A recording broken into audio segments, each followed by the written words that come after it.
Online educational platform UP board high school Vidyakul में मैं आपका एसएसटी टीचर दीपक दुबे आप सबका अपनी क्लास में भरपूर स्वागत करता हूं। आशा कर रहा हूं बालकों आप लोग स्वस्थ होंगे, मस्त होंगे और व्यस्त भी होंगे अपने पढ़ाई लिखाई जैसे कार्यों में, है ना।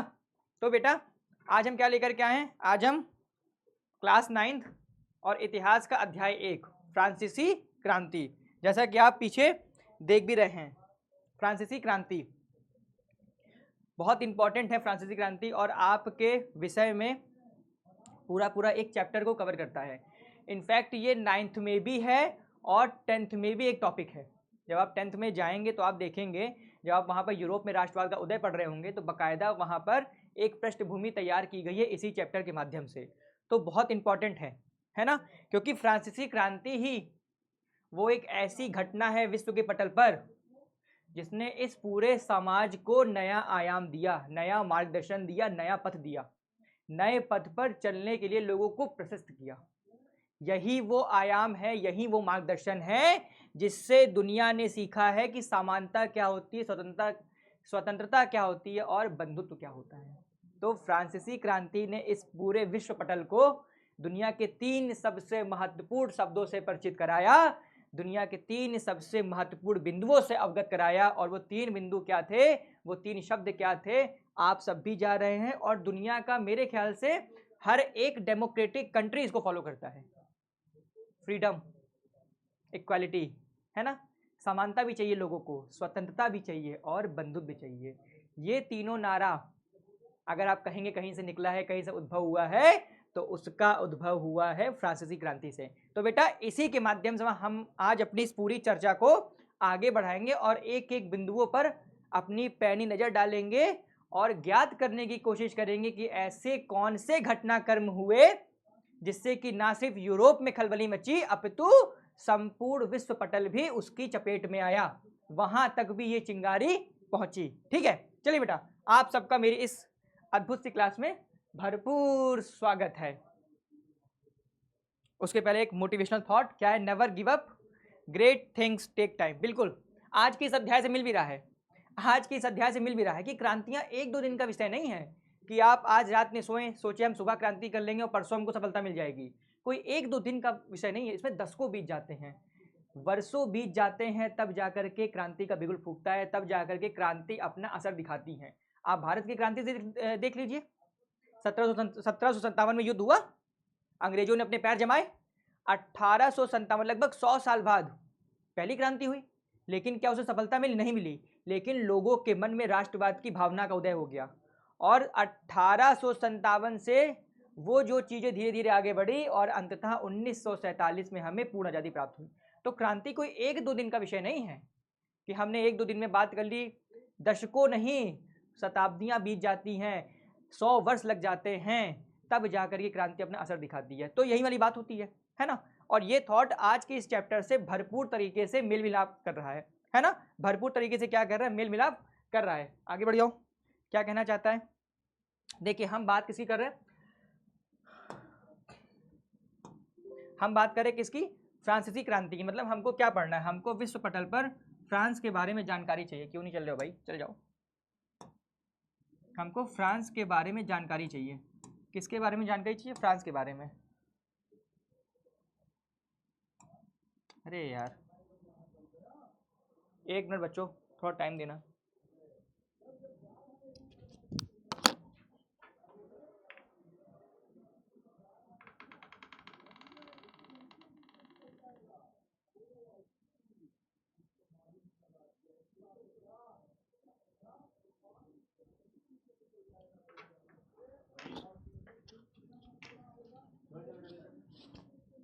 एक मिनट में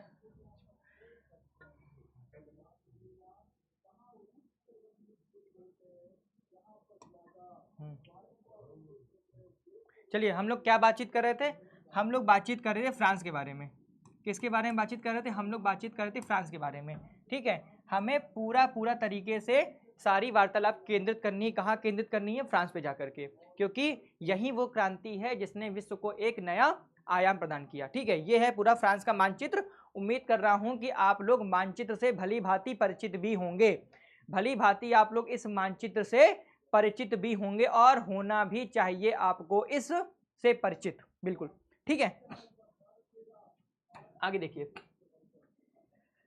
हाँ, अब जो ये आपके सामने एक अद्भुत सा चित्र आया है, ये बहुत से बच्चे पहचान भी रहे होंगे, नहीं पहचाने तो मैं बताऊंगा। बेटा ये है बास्तील का किला, है ना, ये है बास्तील का किला।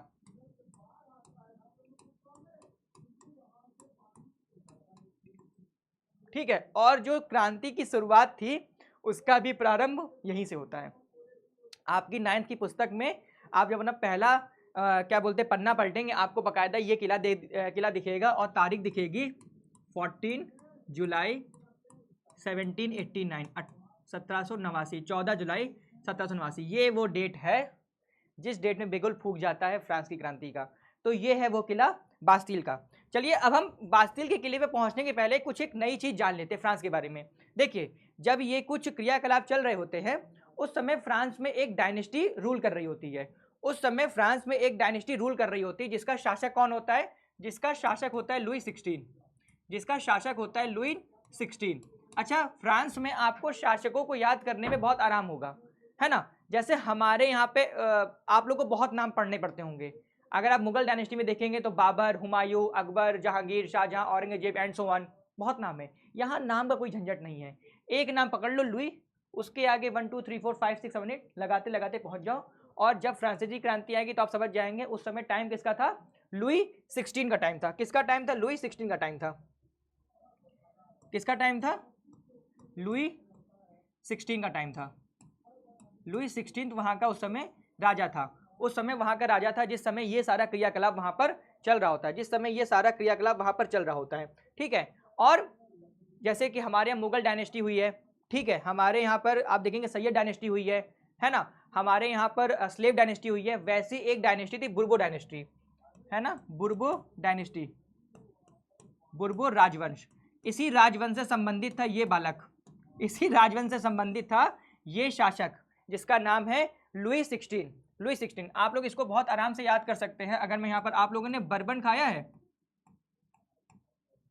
आप लोगों ने बर्बन बिस्किट खाया होगा, तो आप याद कर सकते हैं बर्बन डायनेस्टी से संबंधित था कौन? ये महाशय लुई 16, जिसके बारे में ये सारी बातचीत हम लोग करेंगे। और इसी के जब इसका शासनकाल चल रहा होता है तो फ्रांस की क्रांति का विस्फोट होता है, फ्रांस की क्रांति का उदय होता है। ठीक है, अब जिस समय लुई 16 क्या बोलते हैं फ्रांस का राजा बना, तो देखो ये किससे ताल्लुक करता था?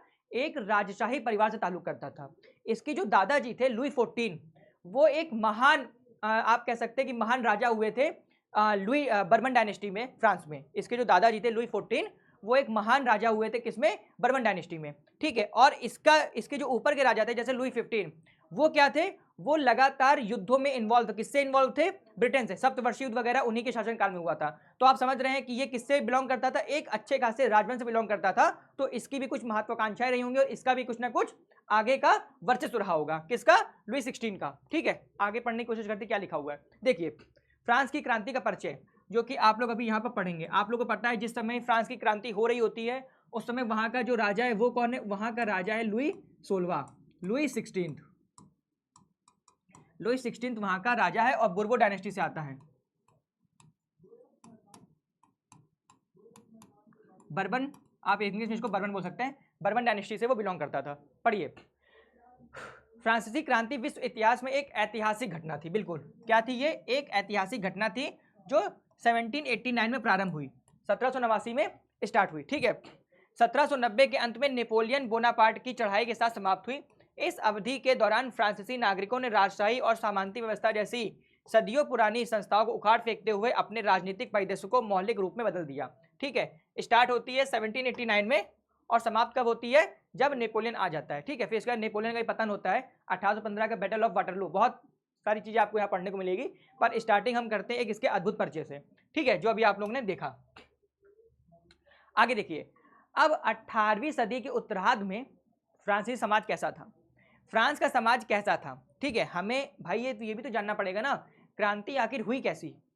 क्रांति अगर हुई होगी तो इसका मतलब है कि क्रांति किसने की होगी? क्रांति हमेशा कौन करता है? क्रांति हमेशा मध्यम वर्ग करता है। क्रांति हमेशा मध्यम वर्ग करता है। और ये जो मध्यम वर्ग है ना, जिसको आज हम लोग मिडिल क्लास बोलते हैं, ये जो मध्यम वर्ग है जिसके बारे में मैं बातचीत कर रहा हूं और आप लोग इससे भली भांति परिचित है, मध्यम वर्ग। बेटा ये मध्यम वर्ग, ये शब्द भी फ्रांसीसी क्रांति की ही देन है। फ्रांसीसी क्रांति के पहले मध्यम वर्ग जैसा कोई कॉन्सेप्ट ही नहीं था, मिडिल क्लास जैसा कोई कॉन्सेप्ट नहीं था। मध्यम वर्ग की उत्पत्ति ही कहां से होती है? फ्रांसीसी क्रांति से ही होती है।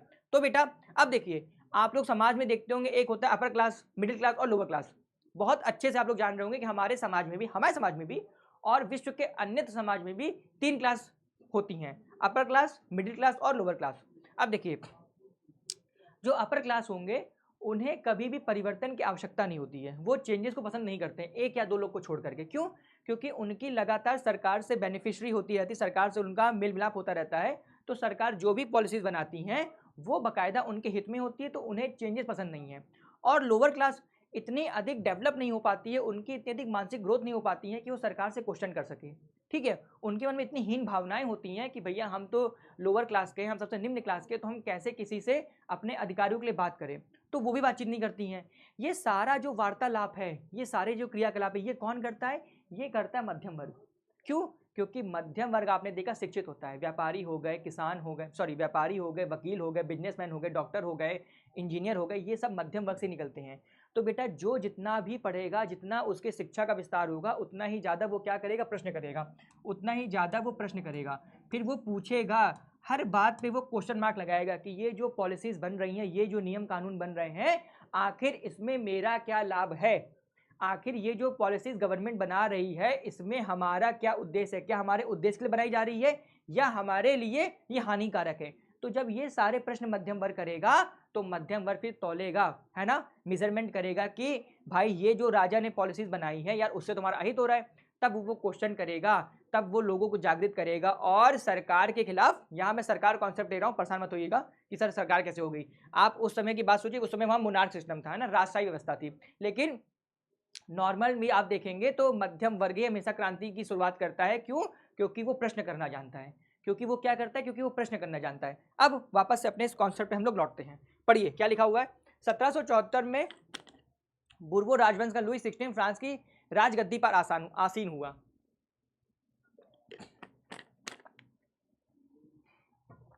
क्रांति कब हो रही है? क्रांति हो रही है 1789 में, ठीक है। और 1774 में लुई 16 क्या होता है? राजगद्दी पे आसीन होता है। उस समय उसकी उम्र कितनी थी? मात्र 20 साल, है ना, सिर्फ 20 साल का बालक था ये, सिर्फ 20 साल का बालक था जब ये फ्रांस की गद्दी पर आसीन हुआ। ये मात्र 20 साल का एक अबोध बालक था जब ये कब आसीन हुआ? फ्रांस की गद्दी पर आसीन हुआ। और इसका जो विवाह था वो ऑस्ट्रिया की जो राजकुमारी थी मैरी एंटोइनेट, मैरी एंटोइनेट जो ऑस्ट्रिया की राजकुमारी थी, उसके साथ इसका विवाह हो जाता है। उसके साथ क्या हो जाता है? इसका विवाह हो जाता है। अच्छा, ये जो मैरी एंटोइनेट है ना, ये बहुत ही लग्जरियस टाइप की क्या बोलते हैं आप, कह सकते हैं प्रिंसेस हुआ करती थी, ठीक है। इसको बड़ा विलासितापूर्ण जीवन जीने का शौक था, क्योंकि ऐशो आराम की जिंदगी जी थी, भाई राजकुमारी थी, तो कभी भी ना पैसों की कमी ना किसी चीज़ की कमी नहीं थी, तो हमेशा से क्या करती थी? विलासितापूर्ण जीवन जीने का इसका एक प्रचलन था, एक चलन था, ठीक है। बहुत लग्जरियस लाइफ ये डिजर्व भी करती थी, क्योंकि चाहती भी थी और वैसा वो जीना भी चाहती थी, है ना। वो अपना लाइफ स्टाइल कैसा जीना चाहती थी? बहुत लग्जरियस, ठीक है। राजरोहण के समय उसने राजकोष खाली पाया। लंबे समय तक चले युद्धों के कारण फ्रांस के वित्तीय संसाधन नष्ट हो चुके थे। वर्साय के विशाल महल और राज दरबार की शानो शौकत बनाए रखने के लिए अलग से उन पर बोझ था। लुई 16 के शासनकाल में फ्रांस ने अमेरिका के 13 उपनिवेशों को साझा शत्रु ब्रिटेन से आज़ाद कराने में सहायता दी थी, और इस युद्ध के चलते 10 अरब का कर चढ़ गया, और पहले से ही उन पर 2 लाख का कर चढ़ा हुआ था, है ना। अब आपको ये बात थोड़ी अटपटी लग रही होगी, क्या मामला है? मैंने अभी आपसे जिक्र किया कि जो लुई 15 था उसके समय में ही फ्रांस का एक साझा शत्रु हुआ था। कौन? ब्रिटेन। ब्रिटेन से लगातार युद्ध हुआ, सप्तवर्षीय युद्ध भी उसी के ही शासनकाल के दौरान हुए थे।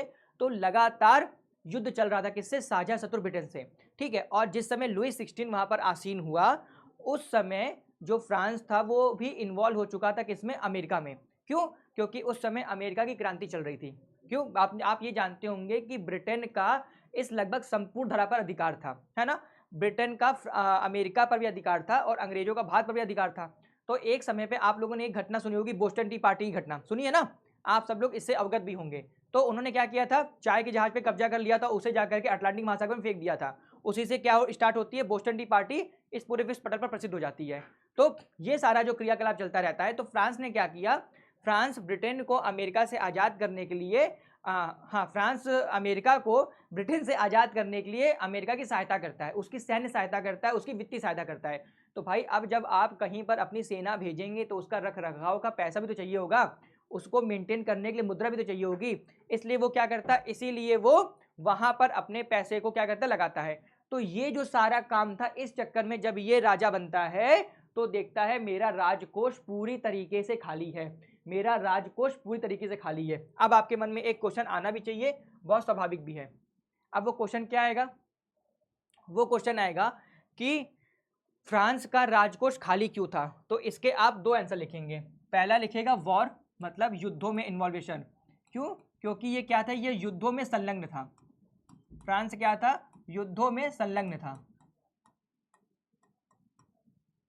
ठीक है।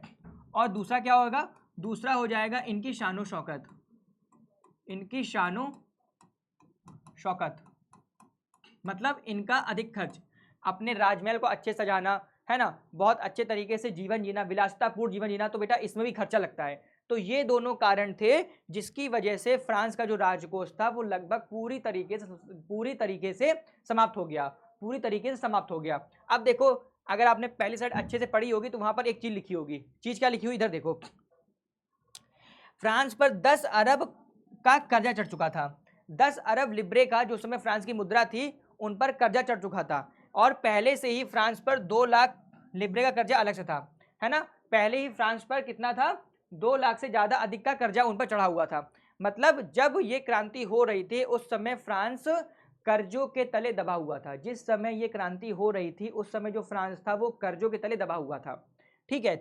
जिस समय लुई 16 राजा बनता है उस समय फ्रांस का जो पूरा पूरा राजकोष है वो खाली रहता है और उस पर कर्ज बढ़ा रहता है, उस पर कर्ज ऊपर से रहता है, ठीक है। अब फ्रांस का ये राजकोष खाली क्यों है, तो फ्रांस का राजकोष खाली इसलिए है क्योंकि लगातार फ्रांस अमेरिका में जो युद्ध चल रहा है उसमें इन्वॉल्व है, उस वजह से उस पर वित्तीय कर्जा चढ़ा है। दूसरा, अपनी शानो शौकत में विलासितापूर्ण जीवन को चलाने के लिए भी वो क्या कर रहा है, उधार पैसा ले रहा है, ठीक है। ये दोनों रीजन है जिसमें कि फ्रांस का जो राजकोष है वो पूरी तरीके से समाप्ति की कगार पर है। कर्जदाता सरकार से 10% ब्याज की मांग करने लगे और फ्रांस सरकार अपने बढ़ते हुए कर्ज को चुकाने के लिए मजबूर थी, इसलिए वो अपने नियमित खर्चे जैसे सेना के रख रखाव, राज दरबार, सरकार ने इन खर्चों में वृद्धि कर दी। 18वीं शताब्दी में ये 3 भागों में विभाजित था। देखो, अब जो कर्जदाता थे, जो फ्रांस के कर्जदाता थे, जिन्होंने फ्रांस की गवर्नमेंट को, फ्रांस के राज दरबार को कर्ज दिया था, उन्होंने 10% ब्याज की डिमांड कर दी कि मैंने जो आपको कर्जा दिया है उस पर मुझे 10% का ब्याज चाहिए, ठीक है। अब क्योंकि उनको ब्याज चुकाना था तो इसीलिए इन्होंने क्या किया, फ्रांस की गवर्नमेंट ने क्या किया, गवर्नमेंट मतलब कि वहाँ का जो सिस्टम था, जो मोनार्क सिस्टम था, मतलब वहाँ के राजा ने, लुई 16 ने क्या किया, उसने बोला कि मुझे कर्जा चुकाना है तो मुझे टैक्स को इंक्रीज करना पड़ेगा, मुझे टैक्स को बढ़ाना पड़ेगा, है ना, मुझे टैक्स को बढ़ाना पड़ेगा। और बस उसकी यही सोच कि मुझे टैक्स को बढ़ाना है, वहाँ के लोगों में विद्रोह की चिंगारी को फूंक देता है। कैसे, इसके बारे में वार्तालाप करते हैं, ठीक है। देखिए, ये है लुई 16 और ये है मेरी एंटोइनेट। ये कौन है, ये है लुई 16 और ये कौन है, इसकी रानी मैरी, ठीक है। और इनका गठबंधन हो रहा है, इनकी क्या हो रही, शादी हो रही है, इनकी शादी हो रही है, ठीक है, इनकी क्या हो रही है, शादी हो रही है। मतलब आप अगर ये देखना जाए तो ये फ्रांस है और ये है ऑस्ट्रिया, मतलब फ्रांस का ऑस्ट्रिया से क्या है, पारस्परिक संबंध है। फ्रांस का ससुराल ऑस्ट्रिया है ना, आप ये कह सकते हैं जो लुई है उसका ससुराल ऑस्ट्रिया में है और जो ऑस्ट्रिया की जो राजकुमारी उसका ससुराल लुई में है। तो इनके मध्य में क्या गठबंधन हो गया ना, इन दोनों के बीच में क्या हुआ, गठबंधन हुआ, इन दोनों के बीच में क्या हुआ, गठबंधन हुआ, ठीक है, इन दोनों के बीच में क्या हुआ, गठबंधन हुआ।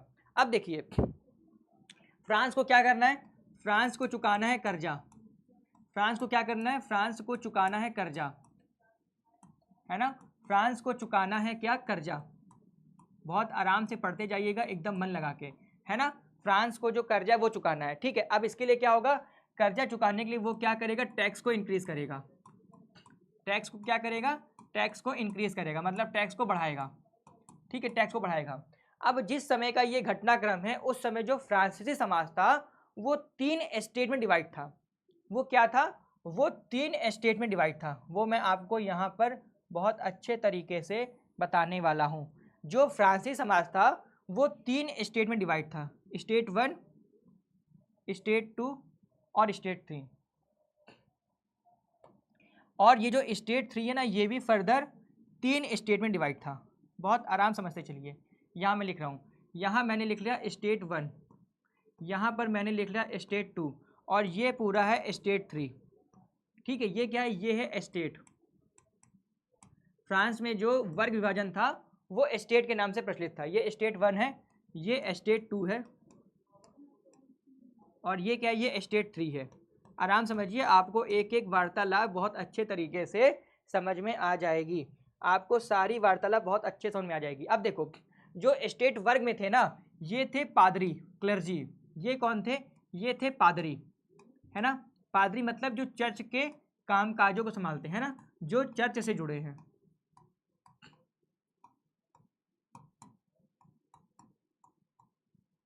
पादरी कौन होते हैं, जो चर्च से जुड़े होते हैं, है ना। इन्हें क्या बोलते हैं, इन्हें क्लर्जी बोलते हैं। ठीक है, इन्हें क्लर्जी बोलते हैं। दूसरे कौन थे, दूसरे लोग थे कुलीन तंत्र। कौन थे, कुलीन तंत्र। अब आपको कुलीन समझ नहीं आएगा तो बेटा आप इसको आसान भाषा में समझ सकते हैं, अमीर लोग। कौन थे, अमीर लोग। ठीक है, अमीर लोग। और इनके लिए एक शब्द और आता है, अभिजात वर्ग। क्या आता है, अभिजात वर्ग आता है। ठीक है, अब इसमें आप मान सकते हैं जैसे लुई 16 इसी में आ जाएगा। ठीक है, और कौन हो जाएंगे, इसके फ्रेंड्स।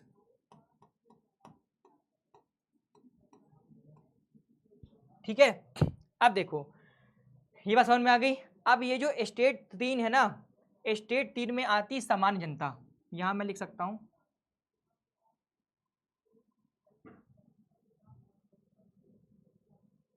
यहां पर अगर मैं लिखूं तो आप ये मान के चलेंगे, यहां पर मैं लिखूंगा सामान्य जनता,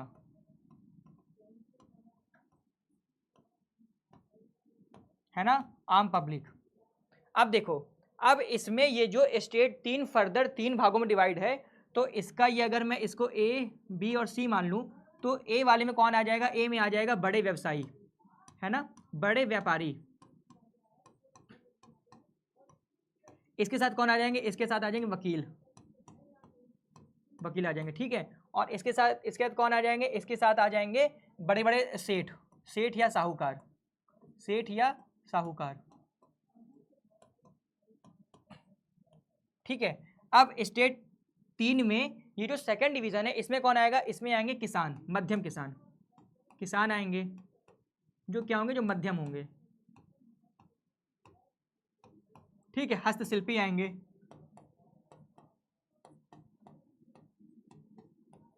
अब देखिए, अब ये जो तीसरा डिवीजन है ये वाला, ये जो तीसरा डिवीजन है ये वाला, इसमें कौन आएंगे, इसमें आएंगे मजदूर। कौन आएगा, नौकर। और कौन आएगा, श्रमिक। और कौन आएगा, भूमिहीन किसान, भूमिहीन किसान। तो ये सारी बात आपको क्लियर हो रही होगी कि ये क्या है, ये पूरा है फ्रांस का समाज। ये क्या है, ये पूरा क्या है, ये पूरा है फ्रांस का समाज। अब आप लोग बहुत आराम से गणना कर सकते हैं कि फ्रांस का समाज कैसा था। ये पूरा क्या है, तो आप लिख सकते हैं ये है फ्रांस का समाज।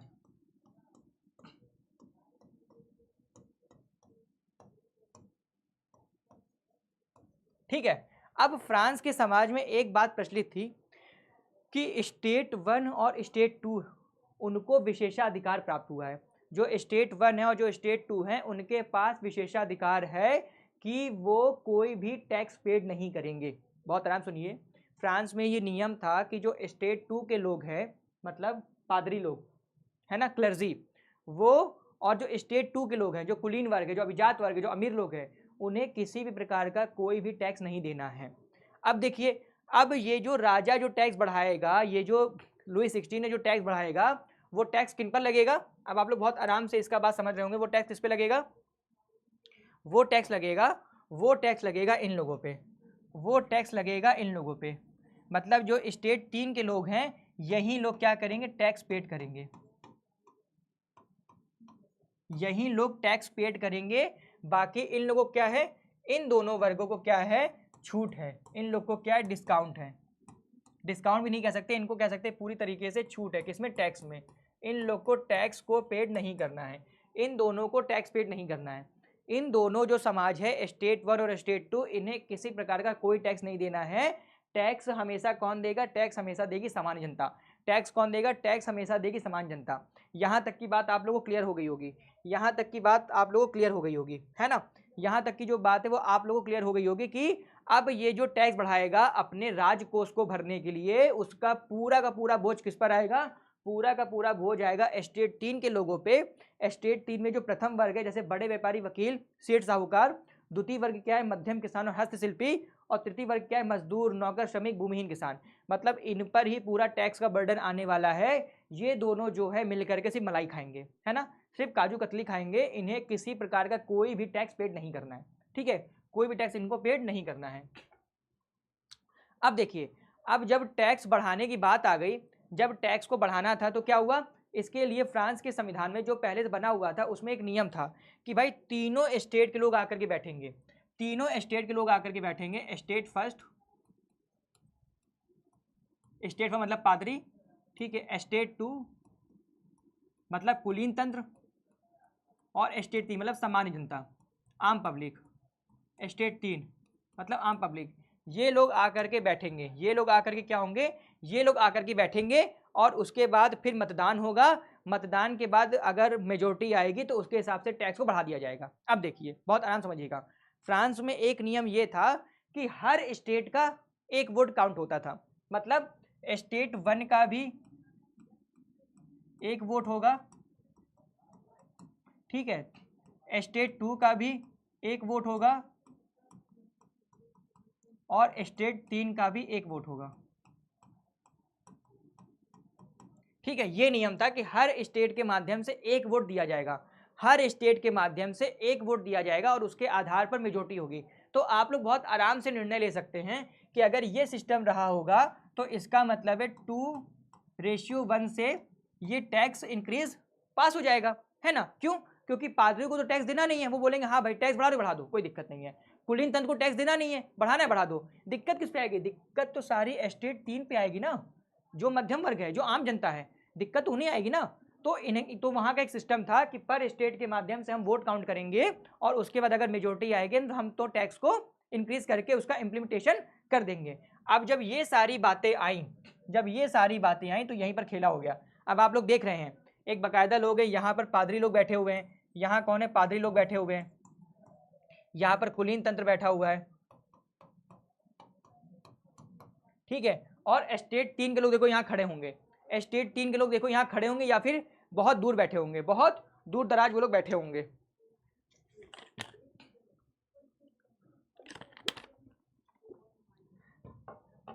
वो लोग क्या होंगे, बहुत दूर दराज में बैठे होंगे, बहुत दूर दराज में क्या होंगे, वो लोग बैठे होंगे।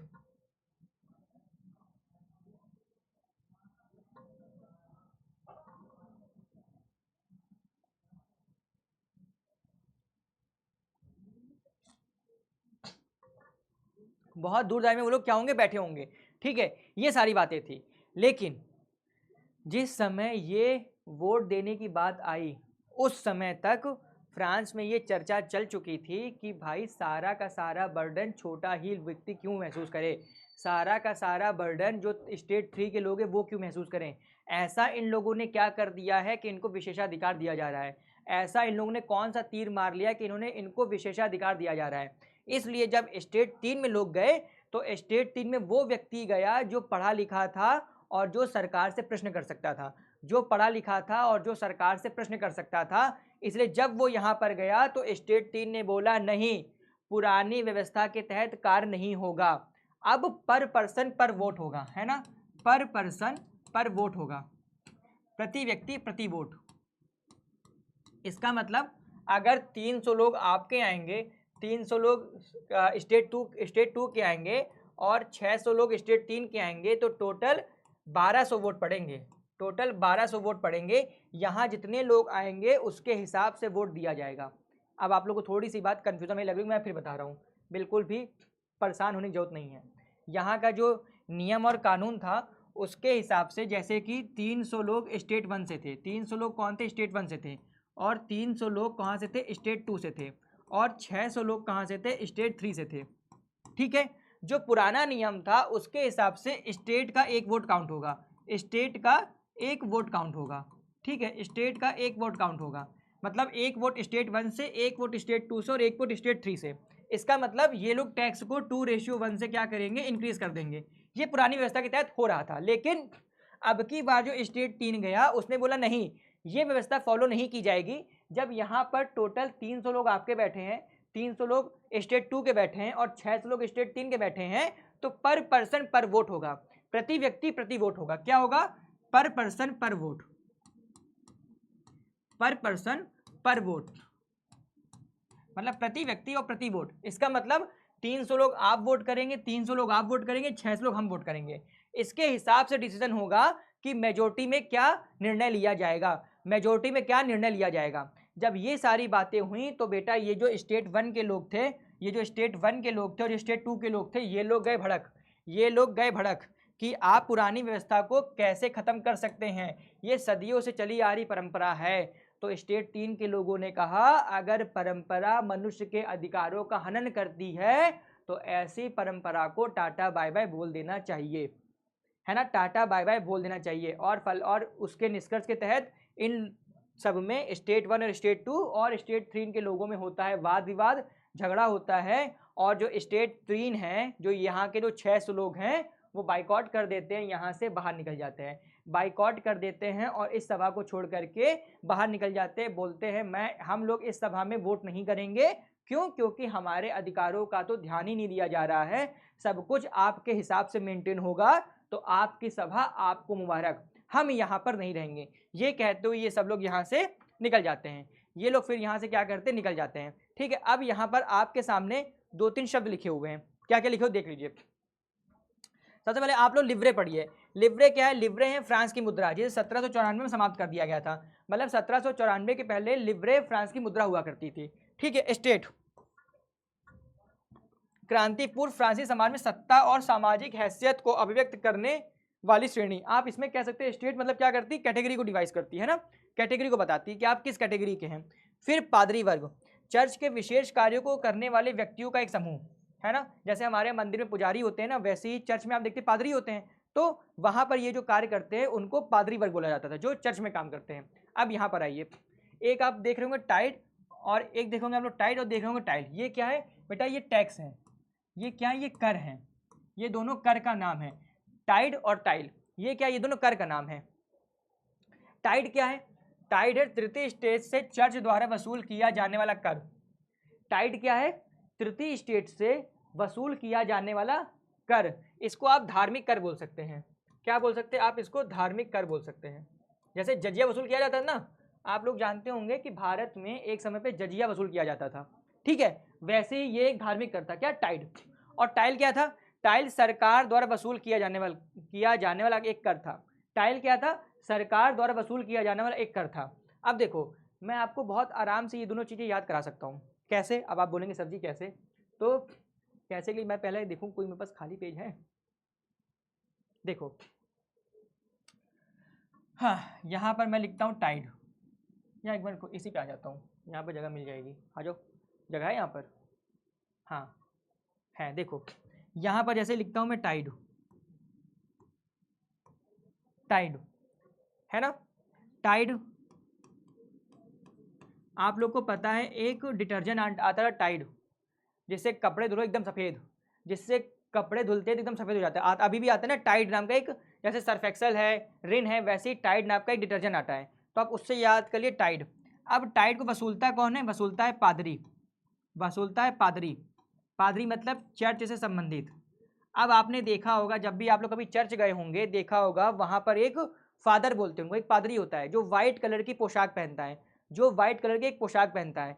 तो अब आप समझेंगे वो जो पादरी है उसने वाइट कलर की पोशाक पहनी हुई है और वसूल रहा है टाइड, और टाइड से एक डिटर्जेंट है जिससे जब कपड़ा धुलते हैं तो कपड़ा एकदम वाइट हो जाता है, कपड़ा एकदम एकदम साफ हो जाता है, एकदम वाइट हो जाता है। तो टाइड मतलब पादरी, पादरी कैसा है? क्योंकि वो सफेद कलर की पोशाक पहनता है, सफेद कलर की पोशाक पहनता है। तो आप लोग याद कर लेंगे टाइड मतलब धार्मिक कार्य, और कौन वसूलता है? वसूलता है पादरी, चर्च। क्यों? क्योंकि उसने पोशाक पहनी हुई है। इससे जब आप कनेक्ट करने की कोशिश करेंगे तो आपको टाइड कभी भी नहीं भूलेगा। अब देखो दूसरा देख लो, दूसरा है टाइल। टाइल, टाइल में सबसे लास्ट में क्या लिखा है? ला। और जिस समय फ्रांसीसी क्रांति हुई उस समय वहां का राजा कौन है? लुई 16। वहां से उसका राजा कौन है? लुई 16। तो टाइल से आप कनेक्ट कर लेंगे लुई 16 को, टाइल से आप कनेक्ट कर लेंगे लुई 16 को। तो टाइल लुई 16 वसूल रहा है, और ये क्या है? ये सरकार का कर्ज है। क्यों? उस समय सरकार कौन है? सरकार है लुई 16। और टाइल ला बचा हुआ है, ला से आप कनेक्ट करेंगे लुई 16 को। तो एक हल्का सा अगर आप अंदाजा लगाने की कोशिश करेंगे जैसे कि मैंने याद किया था, वैसे मुझे लगता है आप भी इसे बहुत आसानी से याद कर लेंगे, ऐसी मैं उम्मीद कर रहा हूं।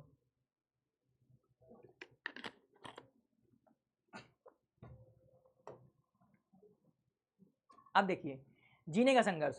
फ्रांस की जनसंख्या सन 1715 में 23 करोड़ थी, जो 1789 में बढ़कर के 2.8 करोड़ हो गई। अरे बाप रे, 1715 में कितनी थी? 23 करोड़ थी, जो 1789 में बढ़ करके 2.8 करोड़ हो गई। एक में बेटा, ये 23 करोड़ नहीं थी, यहाँ पर होगा 2.3 करोड़। 2.3 करोड़ थी, और जो बढ़ करके हो गई थी 2.8 करोड़। ठीक है, यहाँ होगा 2.3 करोड़। फ्रांस की जनसंख्या 1715 में 2.3 करोड़ थी, जो 1789 में बढ़ करके 2.8 करोड़ हो गई। परिणाम, अनाज उत्पादन की तुलना में उसकी मांग काफ़ी तेजी से बढ़ी। अधिकांश लोगों का मुख्य खाद्य पाव रोटी की कीमत में तेजी से वृद्धि हुई। अधिकतर मजदूर मजदूरी करते, लेकिन मजदूरी मालिक के अनुसार दी जाती थी, है ना? मजदूरी कैसे दी जाती थी? मजदूरी मालिक के अनुसार दी जाती थी। जैसे मान लो किसी, जैसे भारत में मान लो, भारत में अगर किसी की मजदूरी मान लो 1000 रुपये पर डे के हिसाब से है ना? 1000 रुपये पर डे के हिसाब से कि आपको एक मजदूर को इतना पेमेंट करना है, लेकिन आप उसको पेमेंट कितनी कर रहे हैं? आप उसको पेमेंट कर रहे हैं 500 रुपीज़। इसका मतलब उसको मजदूरी तक नहीं मिल रही है, जो उसकी दैनिक मजदूरी थी वो भी नहीं दी जा रही है, और आप अपनी मन मर्जी के मुताबिक उसे क्या कर रहे हैं? उसे पेमेंट कर रहे हैं। यही वाली बात थी। मजदूरी कैसे दी जाती थी? जो मालिक चाहता था, ठीक है, और उसमें वृद्धि की कोई गुंजाइश नहीं थी। आप एटलीस्ट उसको उतना भी पेमेंट नहीं कर रहे जितने का वो हकदार है, आप अपनी मर्जी के अनुसार उसे पेमेंट कर रहे हैं, ठीक है। इस वजह से अमीर गरीब में जो खाई है, यहां बेटा खाई होगा, जो खाई वो चौड़ी होती गई। अब स्थिति और खराब हो जाती। तब आंधी तूफान बाढ़ ओले पड़ते थे पैदा, और रोजी रोटी का संकट पैदा होना। ऐसी जीविका में फ्रांसीसी राजतंत्र में बहुत ज़्यादा क्या किया गया? बहुत ज़्यादा वहाँ पर खलबली पैदा कर दी गई। फ्रांस में जिस समय सारी स्थितियाँ थीं, उस समय वहाँ पर उनकी जो दैनिक आहार था पाव रोटी, वह उसको खाने तक के लाले पड़ गए थे। जैसे भारत में आप जानते हैं ना, भारत के लोग रोटी का सेवन करते हैं, हम लोग का एक दैनिक आहार होता है, जैसे हमने दाल चावल सब्जी रोटी खा ली, वैसे ही जो फ्रांस था वहाँ पर पाव रोटी वो लोग बहुत आराम से अपने दैनिक जीवन में खाया करते थे। लेकिन जिस समय ये सारा का सारा क्रियाकलाप चल रहा था, उस समय फ्रांस में जीने का संघर्ष उत्पन्न हो गया। जीने का संघर्ष उत्पन्न हो गया। अमीर और अमीर होते चले जा रहे थे, गरीब और गरीब होते चले जा रहे थे। इन दोनों के बीच खाई इतनी लंबी हो गई थी कि वहां के लोगों को जन संघर्ष करना पड़ा। जो दैनिक आवश्यकता की चीज थी पाव रोटी, वो भी तक उनको नसीब नहीं हो रही थी। वो लोग पाव रोटी के लिए भी तरस रहे थे, और उसी में प्राकृतिक कारणों ने भी अपना इफेक्ट डालना शुरू कर दिया। फ्रांस में ओला पड़ गया और फ्रांस की फसल सूख गई। ये जब सारी चीजें हुई तो वहां पर जीविका के लिए, जो आप लोग जो दैनिक जो आपका आहार होता है, उसके लिए भी वहां पर संकट पैदा हो गया। उसके लिए भी फ्रांस में क्या हुआ? संकट पैदा हो गया, ठीक है। अब देखिए, ये क्या है? जनसंख्या वृद्धि। क्या दर्शा रहा है? ये दर्शा रहा है जनसंख्या वृद्धि। ये क्या दर्शा रहा है? ये दर्शा रहा है जनसंख्या वृद्धि, है ना? क्या थी? फ्रांस में 2.3 करोड़ थी। एक मिनट यहाँ लिखता हूँ। फ्रांस में 2.3 करोड़ थी, जो बढ़कर कितनी हो गई? 2.8 करोड़ हो गई। तो जब इतनी ज़्यादा जनसंख्या बूस्ट करेगी, फ्रांस में एक साथ बूस्ट करेगी, तो बेटा जो दैनिक आहार होगा और जो जीविका होगी, जो खाद्यान्न होगा, उस पर तो संकट आएगा, है ना? जीविका पर भी संकट आएगा और जीविकोपार्जन पर भी संकट आएगा। जीविका पर भी संकट होगा और खाद्यान्न पर भी संकट होगा, और खाद्यान्न पर भी संकट होगा। इन दोनों पर क्या होगा? इन दोनों पर भी संकट पैदा हो जाएगा, है ना? इन दोनों पर भी क्या होगा? संकट पैदा हो जाएगा।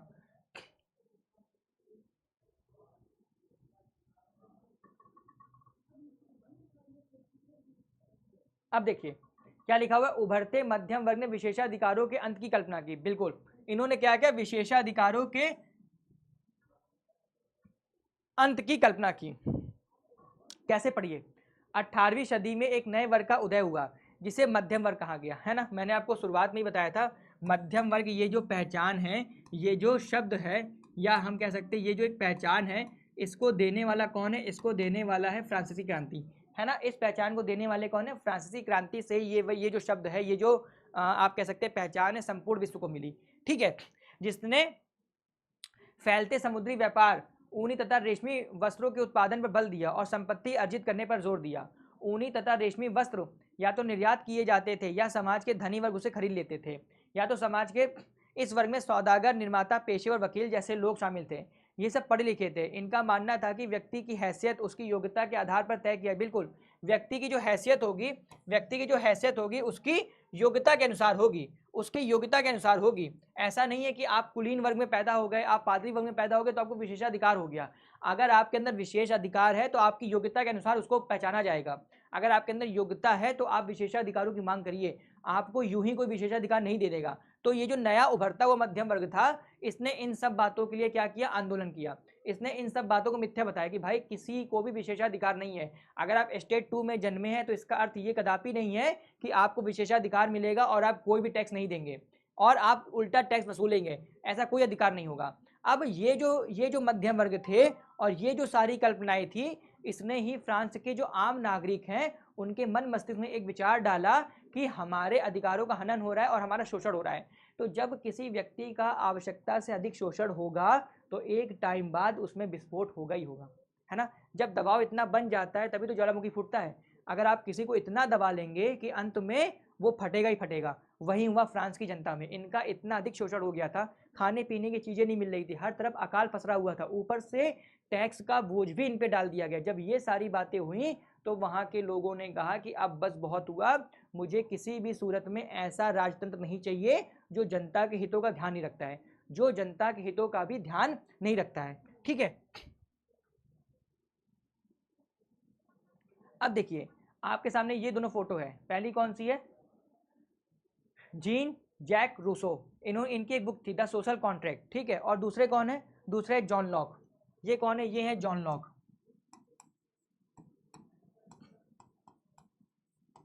ये कौन है, ये है जॉन लॉक, है ना। पहले कौन है, जीन जैक रूसो, इनकी बुक है द सोशल कॉन्ट्रैक्ट। बेटा अब जिस समय फ्रांस की क्रांति हुई थी और जिस समय नया मध्यम वर्ग उभर रहा था, उस समय इन सब की पुस्तकों और इन सब के विचारों का भी प्रसार और फैलाव फ्रांस में हो रहा था।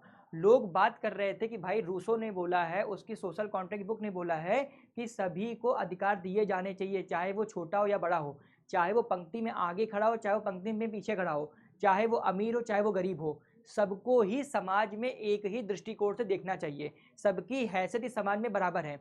तो जब ये सारे विचार फ्रांस में फैल रहे थे तब लोगों को अपने अधिकारों की बात पता चली, तब लोगों को अपने अधिकारों की बात पता चली। अब देखिए, अब आपके मन में क्वेश्चन आएगा कि सर ये विचार फैल कैसे रहे थे, क्या उस समय व्हाट्सअप था, फेसबुक था, इंस्टा था? नहीं बेटा, उस समय ऐसा कोई कॉन्सेप्ट नहीं था। ये सारे विचार पता है कहाँ फैल रहे थे, ये सारे विचार फैल रहे थे चाय की टपरी पे, कॉफ़ी हाउस में, सैलून में। लोग बैठते थे तो वार्तालाप करते थे, भाई रूसो ने अपनी बुक में ये लिख दिया, है ना, जॉन लॉक ये बात कर रहा है, मॉन्टेस्क्यू ने कहा है कि हमें सेपरेशन ऑफ पावर करनी चाहिए, है ना। आपने भी अपने दैनिक जीवन में देखा होगा कि जब लोग चाय की दुकान में बैठते हैं तो परस्पर वार्तालाप करते हैं, वहाँ पर विचारों का अच्छा खासा आदान प्रदान होता है, चाहे वो व्यक्ति पढ़ा हो चाहे न पढ़ा हो, उसको भी देश में क्या हो रहा है, क्या घटनाक्रम चल रहा है, सबके बारे में संपूर्णता से ज्ञान होता है। क्यों?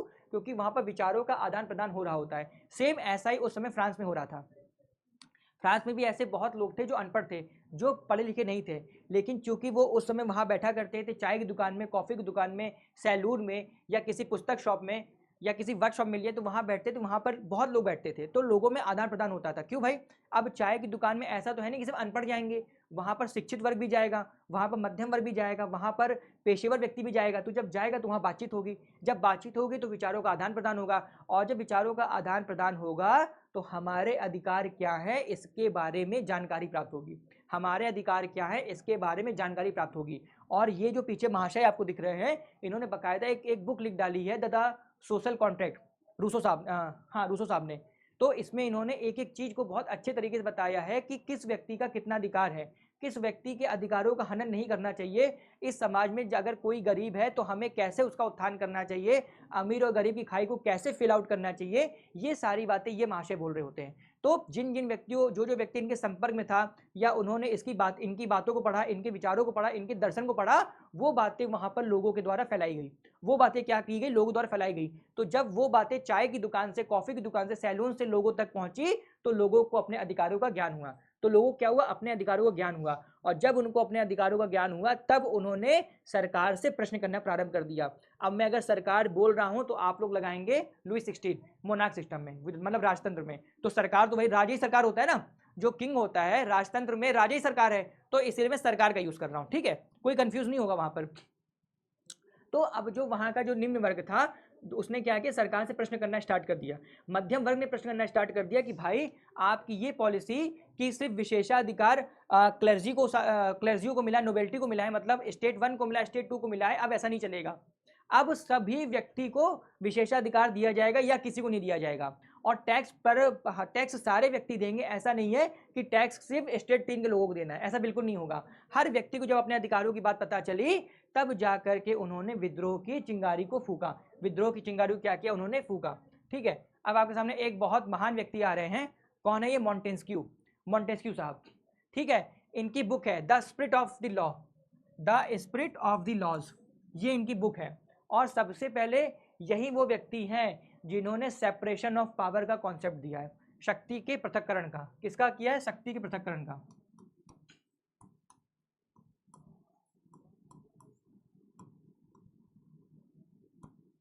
शक्ति के पृथक्करण का। ठीक है, हाँ, सबसे पहले आपको पता होना चाहिए कि सेपरेशन ऑफ पावर है क्या। देखिए, आप लोगों ने बहुत अच्छे से सुना होगा कि हमारे यहाँ भी 3 चीजें काम करती हैं। पहली है विधायिका, ठीक है, दूसरी है कार्यपालिका, और तीसरी क्या, तीसरी है न्यायपालिका, है ना। विधायिका का काम क्या है, कानून को बनाना। लेजिस्लेचर का काम क्या होता है, कानून को बनाना। और एग्जीक्यूटिव का काम क्या होता है, कानून को इम्प्लीमेंट करना, है ना, उसे लागू करवाना। और जुडिशियल का काम क्या होता है, निगरानी करना कि भाई कानून का सही से पालन हो रहा है कि नहीं हो रहा है। इसे बोलते हैं शक्ति का पृथक्करण, सेपरेशन ऑफ पावर, कि हर व्यक्ति की शक्ति को डिस्ट्रीब्यूट कर दिया जाए। शक्ति किसी एक के हाथ में ना हो बल्कि एक से अधिक हाथ में होगी तो उसका इम्प्लीमेंटेशन बहुत अच्छे तरीके से किया जा सकता है। शक्ति अगर एक के हाथ में केंद्रीकृत होगी, एक मिनट बच्चों, और जल पी लिया जाए।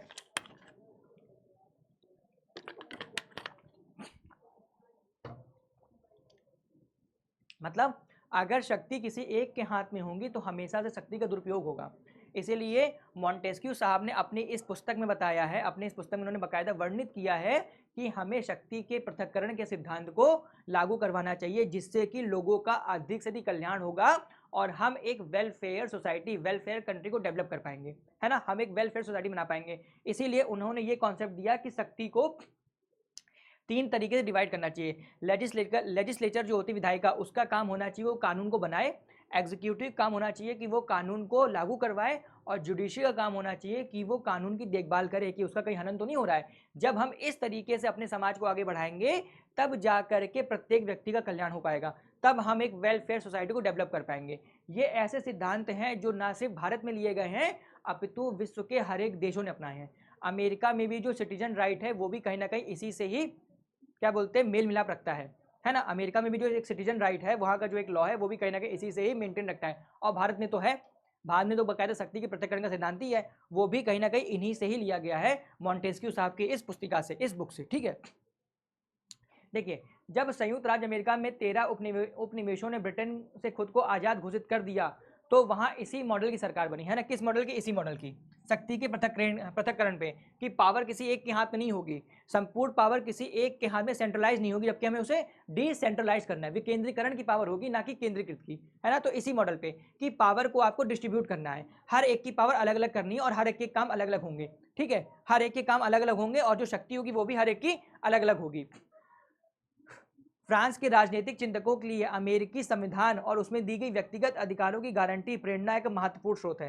प्रेरणा का क्या है, एक महत्वपूर्ण स्रोत है। अमेरिका ने भी इस सिद्धांत को ही अपने यहाँ बनाया है और ऐसे गवर्नमेंट को वहाँ पर उन्होंने क्या किया, फ्रेम किया है। ऐसी गवर्नमेंट को उन्होंने अपने यहाँ क्या किया, फ्रेम किया है। ठीक है, अब देखिए, 18वीं सदी में एक नए सामाजिक समूह का उदय हुआ जिसे मध्यम वर्ग कहा गया। मध्यम वर्ग का उदय कब हुआ? 18वीं शताब्दी में हुआ। कब हुआ? 18वीं शताब्दी में। ठीक है, जिसने फैलते समुद्री व्यापार और उन्नत रेशमी वस्तु उत्पादन बल पर अर्जित की ऊनी रेशमी कपड़ों निर्यात किया और समाज के समृद्ध लोग उसे खरीदते थे। तृतीय स्टेट में इन सौदागरों एवं निर्माताओं के अलावा प्रशासनिक सेवा व वकील जैसे पेशेवर लोग भी शामिल थे। ये सभी पढ़े लिखे थे और इनका मानना था कि समाज के किसी भी समूह पर जन्मना विशेषाधिकार नहीं होना चाहिए, है ना। जो व्यक्ति पढ़े लिखे थे उन्होंने इस बात को बहुत अच्छे तरीके से माना कि किसी भी व्यक्ति के पास जन्म से विशेषाधिकार नहीं होना चाहिए, जैसे कि फ्रांस के समाज में था, जो मैंने अभी आपको पूरा दिखाया। स्टेट 1 स्टेट 2 मतलब पादरी और जो कुलीन वर्ग थे उनके पास विशेषाधिकार था, उन्हें किसी प्रकार का कोई टैक्स नहीं देना था, विलासितापूर्ण जीवन जीने का उन्हें पूरा अधिकार था। मतलब अगर आप उस कुल में पैदा हो गए तो आपको कभी टैक्स नहीं देना है, आप संपूर्ण फ्रांस में बहुत आराम से अपना जीवन यापन कर सकते हैं। टैक्स का सारा बोझ किस पर था? स्टेट 3 के लोगों पे। किस पे था? जो स्टेट 3 के लोग थे। ठीक है, अब आगे क्या दिया हुआ है? किसी भी व्यक्ति की सामाजिक हैसियत का आधार उसकी योग्यता होनी चाहिए। बिल्कुल, जैसा भी आपको मैंने बताया, क्या होना चाहिए? उसकी योग्यता होनी चाहिए। विशेषाधिकार नहीं देना है कि आपके पास योग्यता कोई नहीं है, अंगूठा छाप है, पर आप क्या बोलते चर्च के पादरी हैं तो आपकी हर जगह वाहवाही है, ऐसा नहीं। अगर आपके अंदर योग्यता है तभी आपको उचित सम्मान मिलेगा, अदरवाइज आपको सम्मान नहीं दिया जाएगा। ठीक है, स्वतंत्रता, समान नियमों तथा समान अवसरों के विचार पर आधारित समाज की यह परिकल्पना जॉन लॉक और जॉन जैक रूसो जैसे दार्शनिक प्रस्तुत की थी। बहुत अच्छी बात है। स्वतंत्रता, समानता, नियम और समान अवसरों के विचार पर आधारित समाज की ये सारी व्यवस्था जॉन लॉक जैसे दार्शनिक और रूसो जैसे दार्शनिक ने प्रस्तुत की। ये सब क्या थे? ये सब दार्शनिक थे, है ना। ये सब कौन थे? ये सब दार्शनिक थे। रूसो की book the social contract, Montesquieu की the spirit of the laws, जहां पर क्या दिया गया है? शक्ति के पृथक्करण का सिद्धांत दिया गया है। ठीक है, अपने टू ट्रिटलाइज ऑफ गवर्नमेंट में इनकी बुक क्या है? Two treatises of government. John Locke ने राजा के दैवी और निरंकुश अधिकारों के सिद्धांत का खंडन किया है। राजा के दैवी और निरंकुश अधिकारों के सिद्धांतों का इन्होंने खंडन किया है। रूसो ने इसी विचार को आगे बढ़ाते हुए जनता और उसके प्रतिनिधियों के बीच एक सामाजिक अनुबंध पर आधारित सरकार का प्रस्ताव रखा। मॉन्टेस्क्यू ने the spirit of the laws नामक रचना से सरकार के अंदर विधायिका, कार्यपालिका और न्यायपालिका के बीच सत्ता के विभाजन की बात कही, जैसा मैंने अभी आपको पिछली श्रेणी में बताया, है ना। किसकी बात की थी? कि हमें लेजिस्लेचर को अलग करना चाहिए, एग्जीक्यूटिव को अलग करना चाहिए और जुडिशरी को अलग करना चाहिए। हमें पावर को सेंट्रलाइज नहीं करना है, हमें पावर को डिसेंट्रलाइज करना है ना। शक्ति को एक हाथ पे केंद्रीकृत नहीं करना है, बल्कि उसको विकेंद्रीकृत करना है कि सबके पास समान पावर हो, है ना। तब जाकर के एक वेलफेयर सोसाइटी की हम कल्पना कर सकते हैं और उसका निर्माण कर सकते हैं। ठीक है, चलिए बेटा, तो आज की क्लास यहीं पर। अब इसके आगे का हम लोग नेक्स्ट क्लास में पढ़ेंगे। तब तक लगातार आप लोग पढ़ते रहिए, लिखते रहिए, अपनी पढ़ाई लिखाई को एक स्टेप बूस्ट करते रहिए। और सबसे पहले आपको इस चैनल को क्या करना है? सब्सक्राइब करना है और बेल आइकन को प्रेस करना है। ये सारे काम करिए बेटा। मिलता हूँ अगली क्लास में, तब तक के लिए बच्चों जय हिंद।